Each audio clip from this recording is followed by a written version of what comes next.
After opposition NCP MLA Jitendra Awad kicked off a row while addressing a crowd of party workers at the party study camp in Shirdi by saying, and I quote, that Lord Ram was a king of Bahujans and a non-vegetarian. His statement, of course, has been slammed by BJP MLA Ram Kadam, who wrote to Chief Minister of Maharashtra Eknath Shinde demanding, of course, earlier that January 22nd be declared as a dry day and non-veg food be banned on that day. Ram Kadam has meanwhile filed an FIR against Jitendra Awad and has also hit out at him. Meanwhile, my colleague Sujata Dwivedi has in fact had an exclusive conversation with Ram Kadam. Let us in fact listen in to this.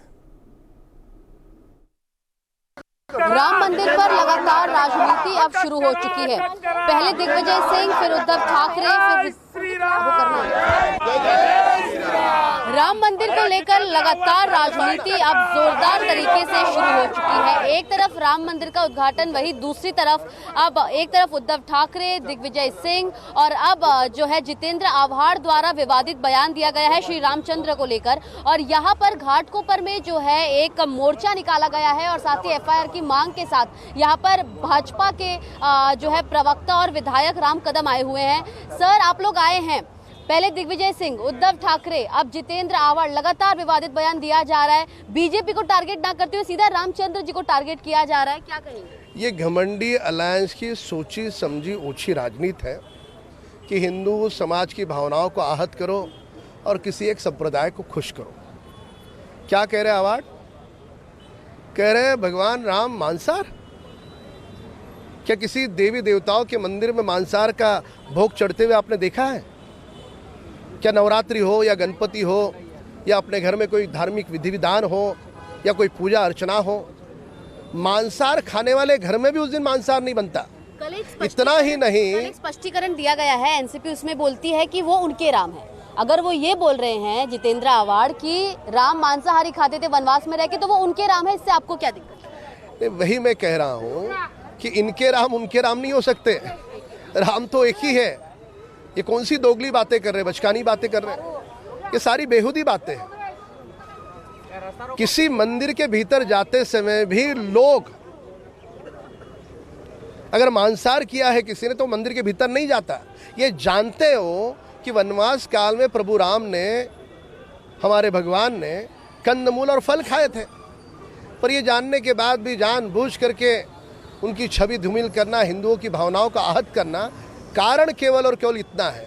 चाहे उद्धव ठाकरे हो, शरद पवार हो, राहुल गांधी हो, इन समूचे घमंडी alliance को हिंदू भावनाओं को आहत करना।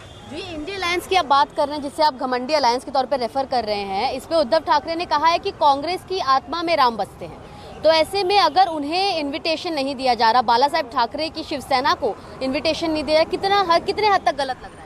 मेरी आपसे प्रार्थना है कि उद्धव ठाकरे के पुराने भाषण कांग्रेस के विरोध के, वो सुनकर के उद्धव ठाकरे को सुनाओ एक बार। यही उद्धव ठाकरे हैं जो कांग्रेस की आलोचना करते थे। यही उद्धव ठाकरे हैं, स्वर्गीय बाला साहब ठाकरे जी के पुत्र, जो स्वर्गीय बाला साहब ने कहा था कि उनका दल कभी भी कांग्रेस के साथ नहीं जाएगा और जाने का समय आया तो उनका दल वो स्वयं बंद कर देंगे। जो बाप के विचारों की कदर नहीं करता, जो खुद की बोली हुई वाणी, खुद की बोली हुई बातें भूल जाता है, गजनी के रूप में प्रकट होता है, उसके बारे में क्या कहा जाए? उद्धव ठाकरे ने कांग्रेस के बारे में क्या कहा है, कितना भला बुरा कहा है, आप खुद रिकॉर्ड निकाल कर देखिए। आज उनकी मजबूरी है, बेटे को पॉलिटिकली सेट करना है, बेटे के बाद पोते को करना है, 2 बंगले बने, शायद उनको तीसरा बनाना होगा।